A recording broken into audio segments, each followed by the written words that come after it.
Okay, so in the last lecture we talked about the fundamentals of orbital mechanics, what being in orbit means in terms of speed, different types of transfer orbits, what happens when you burn at apogee or perigee, and then some specifics about ground tracks and how do you identify and define an orbit, things like that.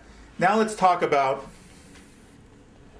out of all the, because there's an infinite number, obviously, of orbits that are out there, but the question is, which ones are useful and for what purpose? So let's, at this time, I just want to talk about the orbits themselves, and then we'll get into the actual spacecraft design later. Otherwise, this would just go on forever, but hopefully you'll find this to be informative. So let's draw it more to scale this time. So here's Earth.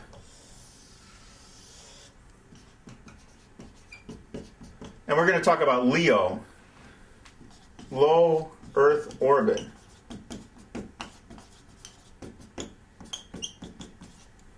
So remember we talked in the last lecture that whatever latitude you launch from is the latitude of the orbit, the angle of the orbit plane that you're going to be put in when you get into orbit. And then that's going to then determine what area of the Earth you fly over as part of your ground track. Now, in the United States, we have two launch facilities. Let me draw a cartoon of the Earth here, of the United States. Well, hopefully you get the idea. We have the Cape Canaveral, which is located in Florida, roughly there, and we have Vandenberg,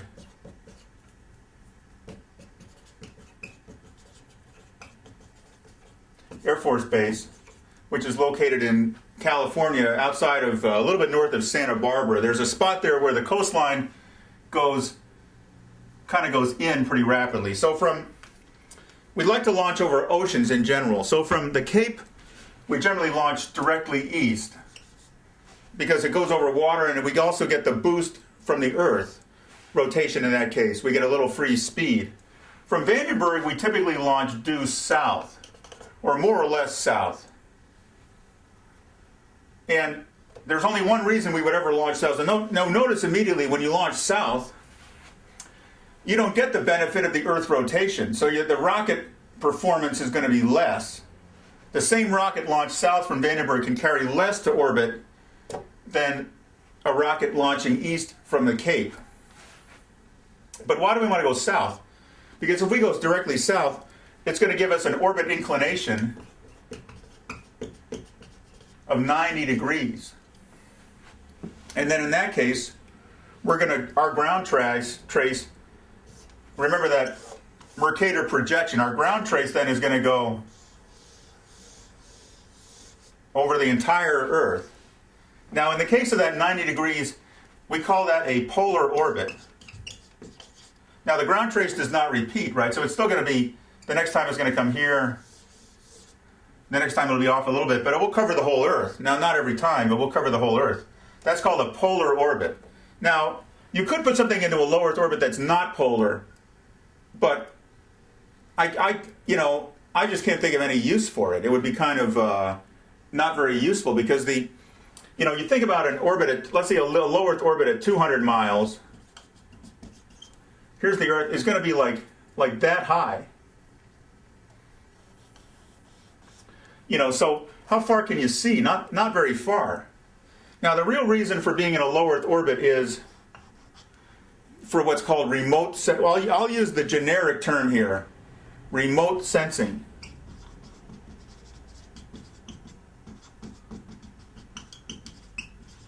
Right, and the sensor, you could have all kinds of sensors. The sensor could be a camera. The sensor could be some type of a thing that just measures a particular wavelength of electromagnetic radiation. The sensor could be all kinds of different things, but remote sensing, it could be infrared. Now there's a special category of remote sensing, which governed our whole initial interest in space, and to this day really accounts for the majority of the space budget, although you'll rarely hear about it, is spying. Right? We want to take photographs of other countries. We want to do other kinds of sensing of other countries to find out what's going on. We want to see, if we can see then we have a lot of information, a lot of intelligence. So LEO is primarily remote sensing. So the natural thing, if you're going to do remote sensing for either scientific purposes or military purposes or intelligence gathering purposes, you pretty much want to cover the whole Earth. So they're all going to be polar orbits. Now the problem is that a generic polar orbit is not going to have a repeating ground track. So we'll talk about that, the consequences of that for remote sensing shortly. Now the other thing to know about LEO is that there's a practical lower limit. If you're below 200 miles, you're going to have to either spend a lot of fuel to maintain your altitude, or you're going to re-enter. So less than 200 miles means you're going to re-enter, because even though there's virtually no atmosphere at that altitude, there's still enough to give you a little drag. And so think back to our little perigee-apogee diagram, right? So we have a little drag, and even though it's circular, it's not completely circular. There's going to be one spot where it's closer than the other side by however slight amount.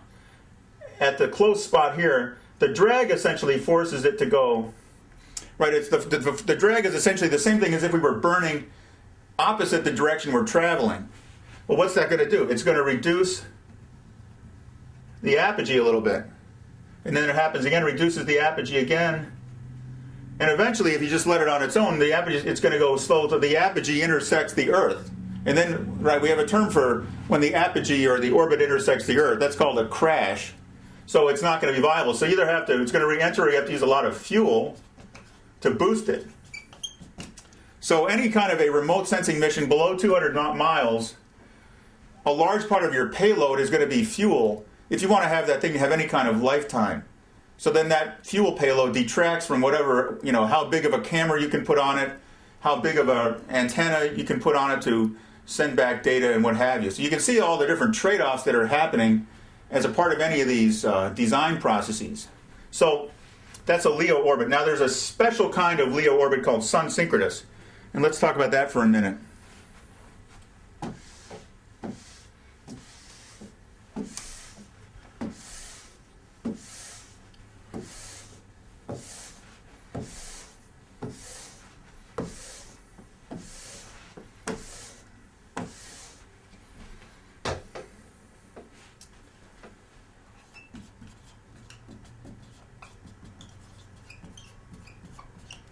So before we get to the discussion of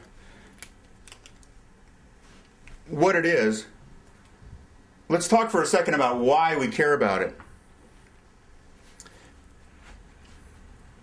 Imagine I'm taking photos. So imagine I'm taking a photo of the Earth. You've all seen Google Earth, right?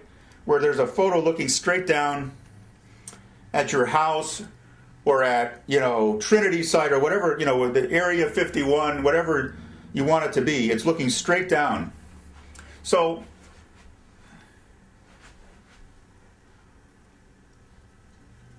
let's contrast the space photo view with what it looks like if you're on the ground. So a large building, right, a skyscraper, on the ground, here's the Earth, it's going to look like this. Right, and it has it's three-dimensional. It looks like that. What does that same thing look like from space when you're looking straight down at it? A building that's only this big, with the same cross-section, from space looks like, right, from space they look virtually identical. Now, if you had enough resolution, maybe you could pick out some particular features that would give you some other clues. But in general, the height of the building is not represented when you look straight down. They all look identical. Just a bunch of rectangles or squares. So, and the same thing is true in your Google Earth photo, right? If you look down, you just see a bunch of rectangles, and then, you can kind of put it together if you know the area. What if you don't know the area? Well, what's the thing you can use? It's free, it's naturally available. The thing you can use that will tell you which of these is a skyscraper and which is not a skyscraper. It's the shadow, right? Because this building has a long shadow, and this building has a short shadow, right? So the image that you're looking at is going to have the rectangles for the building. Here it's going to go way out like that, right? This is the shadow area. Here it only goes like that. So the shadow length equals building height. So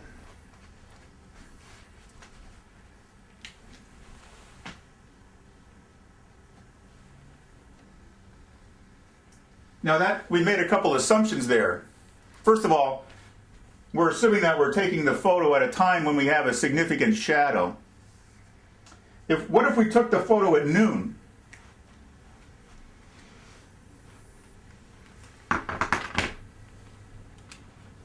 We wouldn't have this, right? At noon, all we would see is that. So noon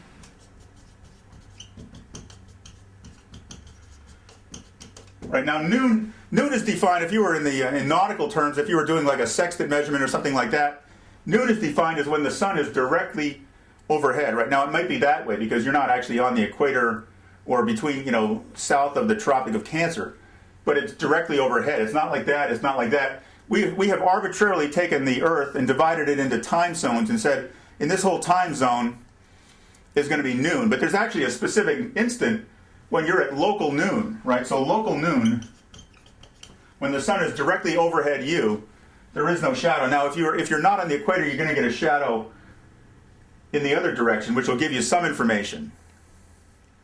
But it may not be that reliable because the further north you go, the shadow is going to get longer and longer. So then you have to measure, you have to know where it was, and it becomes more complicated to interrogate the image. So local noon, no shadow. So that's not good. Now, what if you took the photo at sunset? Then you wouldn't have that much light, right? So you're going to have less light.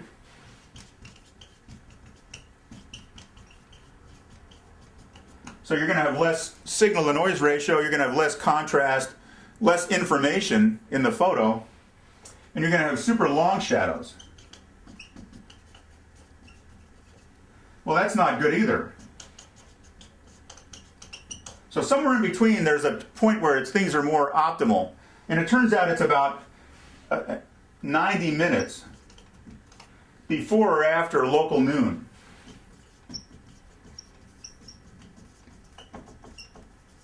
So 90 minutes before local noon is 10:30. 90 minutes after local noon is 1:30. Now you might ask the question, well, what about midnight? What about 10:30 p.m. and 1:30 a.m.? Well, there's no light. So most of your remote sensing at night, unless it's an infrared system, which in that case, you're not really getting any shadow anyway, so it's irrelevant. There's nothing to see. So to take photos of someplace at night with a visual camera would be stupid, right? So 10:30, 1:30. The problem is, in our generic LEO orbit, the ground track did not repeat. So one day it flies, right, one orbit it flies by, one day it flies by and it's at 10:30. The next day it flies by, it's at 10:45. The next day it flies by, it's at 11 o'clock and it drifts slowly. Well, that's not good because then all your images are not compatible, right? If you had the same picture of the same spot, the shadows are going to be different because the local time was different. So what we want is an orbit that always goes over the same spot at the same time of day. And that's a sun-synchronous orbit. So it's the same, it's a repeating ground track. Well, no, that's not true. It's the same time of day, right? The ascending node. Same time every day. Right, now in a low Earth orbit, you're going to get a lot of passes per day. Not all of them are going to be at noon, but the ascending node is always at noon. So you're flying essentially such that every ascending node is going at noon local time. So the sun's going to be, well, not noon, but at the same time every day. So we want 10:30 and 1:30, right? So every photo we take, we know that it was 10:30 when that photo was taken. Therefore, the shadow length if we just measure the length of the shadow, it will immediately tell us the height of the building. Right? We'll also get better contrast because we'll have a little depth to things in the image. So that's a sun-synchronous orbit. Now it turns out a sun-synchronous orbit is almost polar. It's actually at a 98.7 degree inclination. It actually varies with altitude. So you can solve the rather complicated math problem of inclination versus altitude. And so it slightly varies with altitude, but it's in this range. So it's near polar, a sun-synchronous orbit. Very important for remote sensing or spying or taking any kind of Google Earth type photography that you want to be analyzable. Right now, I don't think Google Earth is in a sun-synchronous orbit. I think those photos are all different times, and so it's just a random, luck of the draw, and you're not going to be able to infer the same amount as you would from something that went over every day at 10:30.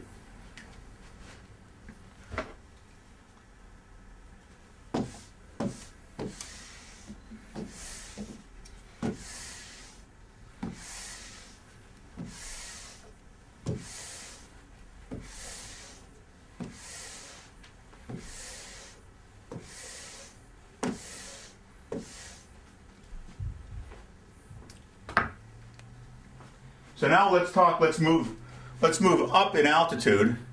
We did LEO, we did sun synchronous. Let's move all the way out to so-called geo. And I'm going to write it two ways: geosynchronous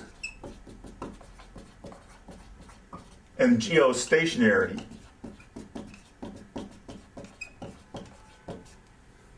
So we have that equation. V is the square root of GME over R.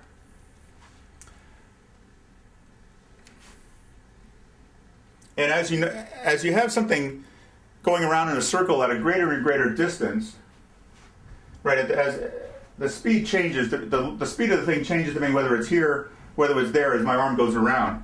So there's a point where the Earth rotational rate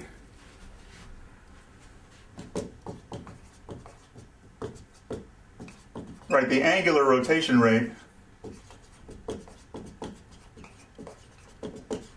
and the angular rotation rate of that satellite are going to be the same.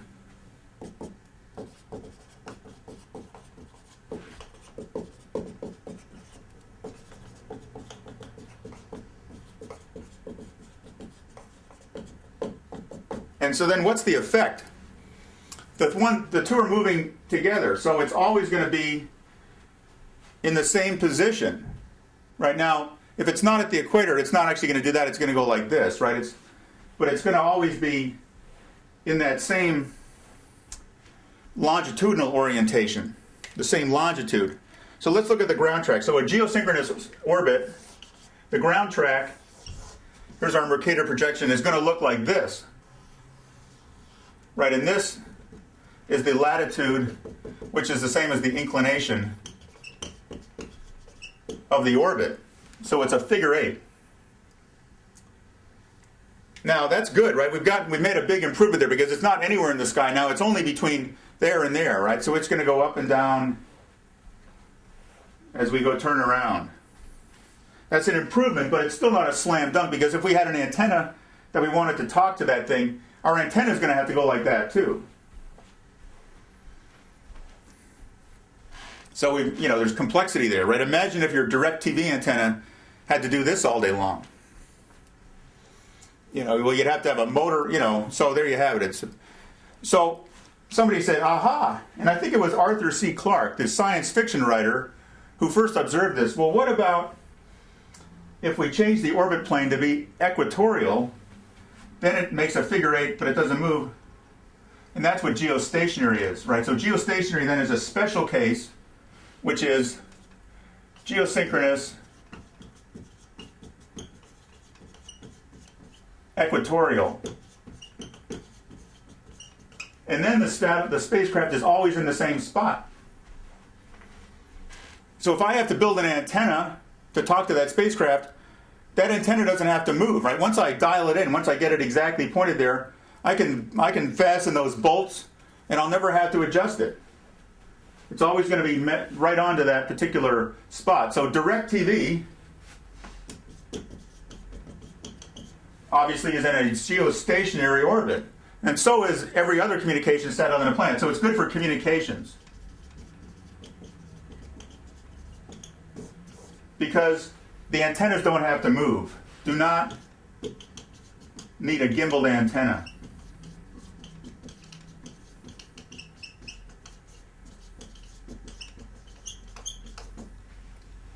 Now, is geostationary good for remote sensing? Well, no, not because you're so far away that you're not going to be able to see anything. And then secondly, you're only at the equator, so if you want to look north, you're going to be, you're going to have a pretty substantial slant angle, so things aren't going to look that great. So every orbit has its own particular advantages and disadvantages. So that's geo. Now let's go on to GPS.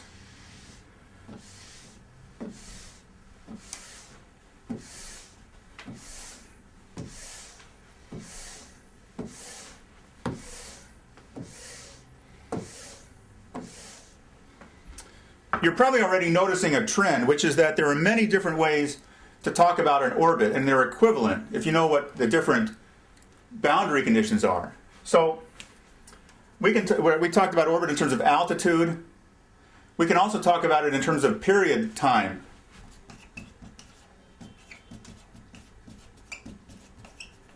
Right, the amount of time it takes to make one revolution.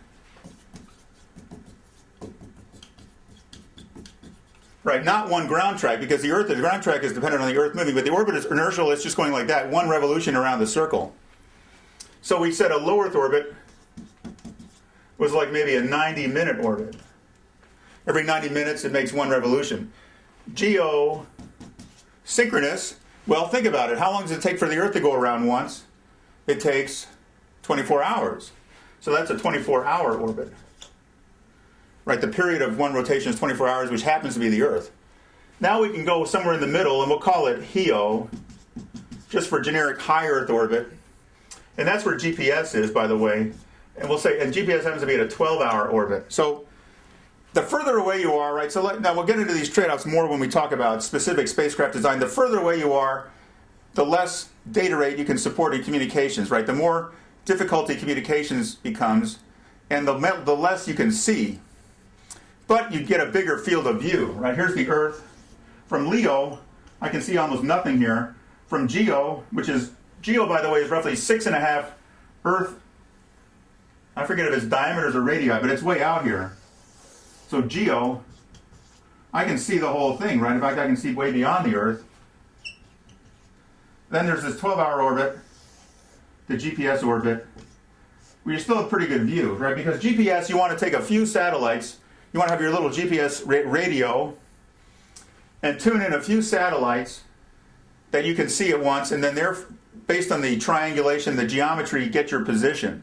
So somebody figured out that by having these 12-hour orbits, we could get the best coverage with the least number of satellites. So it was a trade-off, right? The less number of satellites, even if you have to spend more energy to launch them, it might pay for itself. So that's the trade-off that led to the HEO orbit. So that's everything I want to say about orbiting the Earth at this time, the different types of orbits that really have any significance.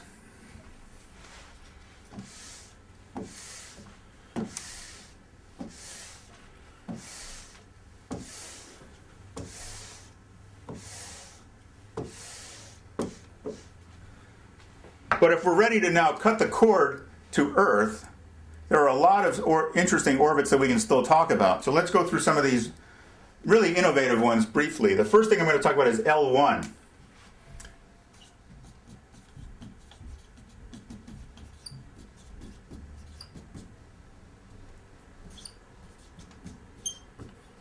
Well, there's this thing called a libration point.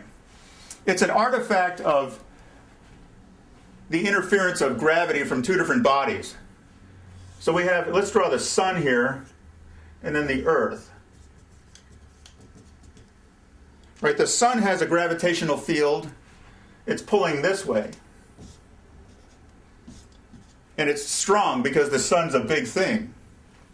The Earth has a gravitational field and it's pulling this way. And it's smaller because the Earth isn't as big. It's not as strong.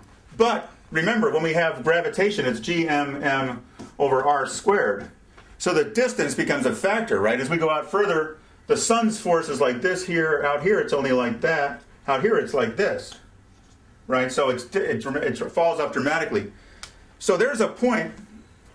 Now, let's say we launch something from Earth and we put it into an escape orbit, escape velocity, which I'll talk about in a moment. We put it into escape velocity. It's no longer orbiting the Earth, right? We've escaped from the Earth's gravitational influence.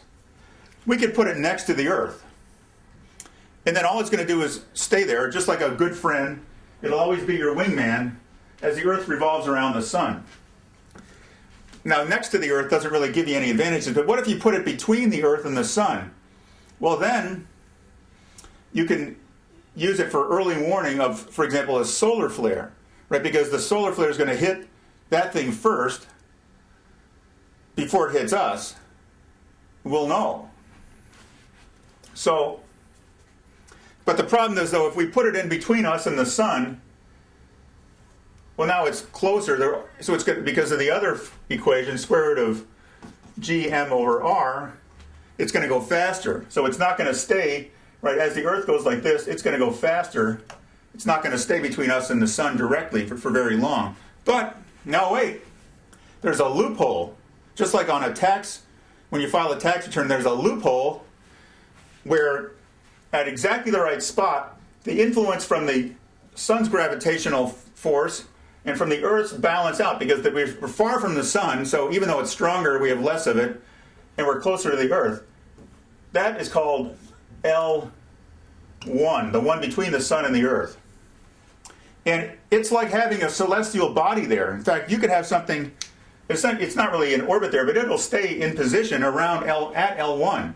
It's like having an orbit around that particular celestial. It's a virtual, call it a virtual celestial body. Right, we're stuck at L1. It turns out there's 5 of these things. There's also one on the other side of the Earth, and then there's some others that are at other places that are not as useful, but they do exist. Libration points. So something there, we can use it for early warning relative to the sun. For example, solar flares. Right, solar flares are bad because they disrupt communication, which nobody likes, and they disrupt, other things like our early warning system. So we may not be able to see whether somebody's attacking us. So we want to know if there's going to be substantial solar activity before it happens. Okay, so that's L1, the libration point. That's pretty cool. Now, to my knowledge, we have not actually put anything there, but I think somebody's working on it, and hopefully eventually we will do it. Maybe you can be the one to make it happen.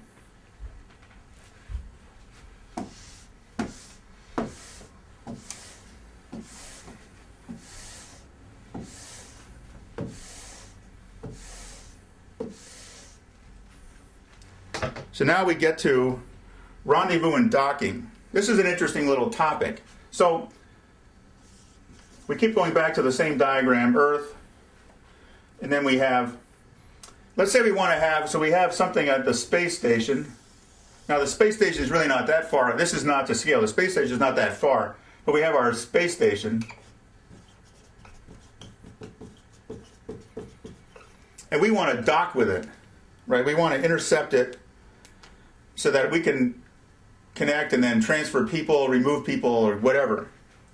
Can we just fly like that and intercept it and dock with it? Of course not. That would never work, right? So, first of all, we wouldn't be in orbit, and we wouldn't be able to connect to it. That's ridiculous. So, what we do is we go into our own orbit. We launch and we go into our orbit. And then we say, now we're in this orbit. We want to get into this orbit so we can dock. So, first of all, if you want to do docking, you have to match the orbit plane.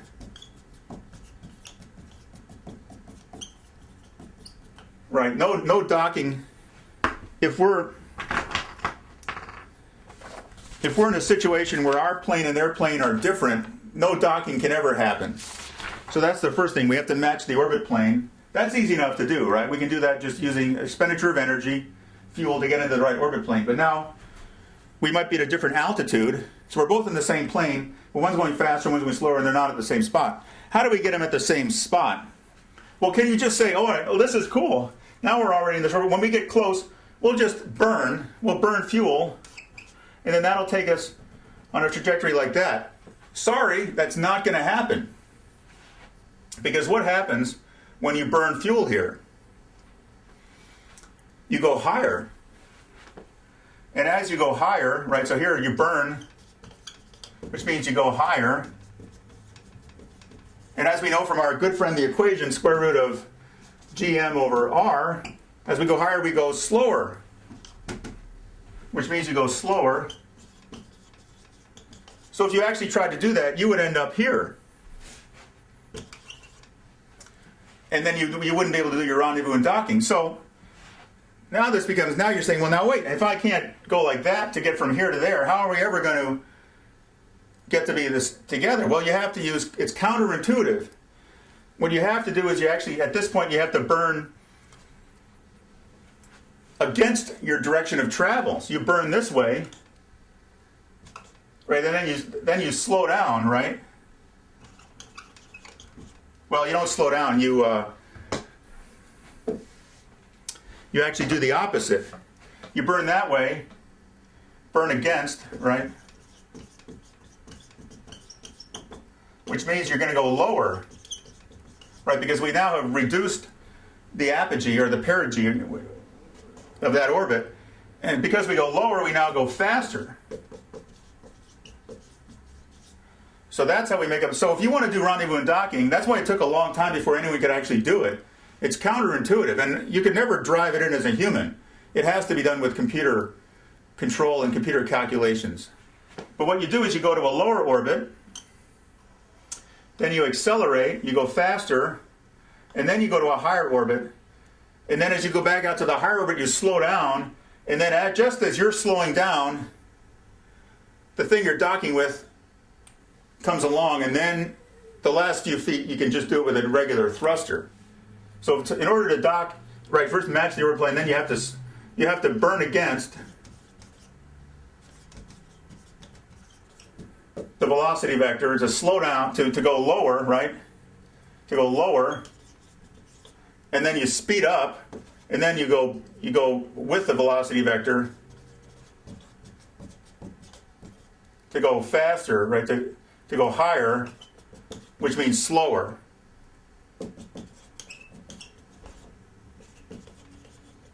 And that's how you actually do the docking. So now we have one more thing to do, and then I can shut up here and you can take a break. Escape.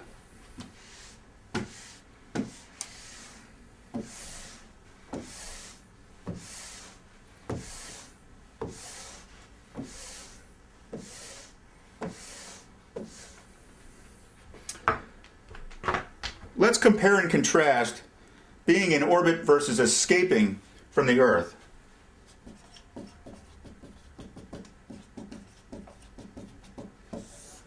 In orbit around Earth versus escaping Earth.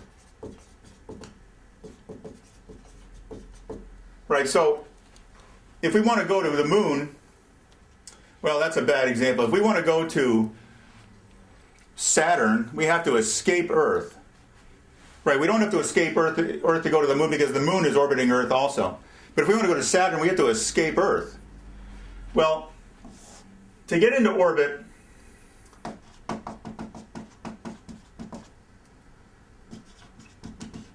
let's call this the physical requirement. In order to get into orbit, the thing we have to do is have the right speed, right? We have to have the speed to go into orbit, 17,500 miles per hour. That's all that matters. It doesn't matter. The amount of energy that it takes to get to that, the amount of power, whatever, is irrelevant. All we care about is the speed, right? And so it's a question of speed. When we want to escape Earth, we have to go and we have to get beyond the entire potential of the gravitational field of Earth. And so it becomes a question of energy. In fact, we have to have enough energy, right? So our kinetic energy, our energy of movement, right, which is related to our velocity, 1/2 mv squared, our speed, kinetic energy, has to be greater than the entire gravitational potential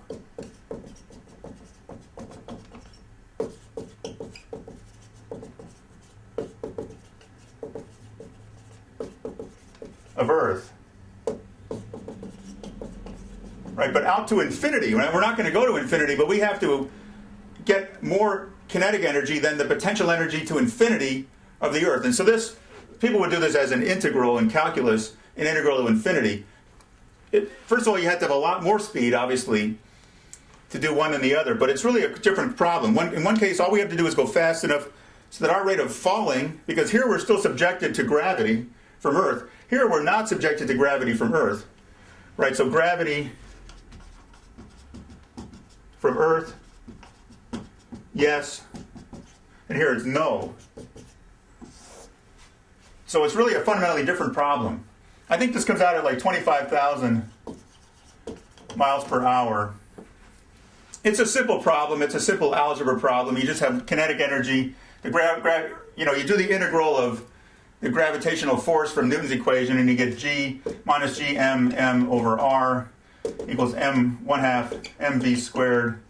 And then you can solve that then for V. Okay, I hope that this is interesting and that you're getting a sense of what rocket science is all about, and that you want to know more about it. This fascinating field, this fascinating career, this fascinating vocation in life. And as always, please send your comments to solve@midnighttutor.com.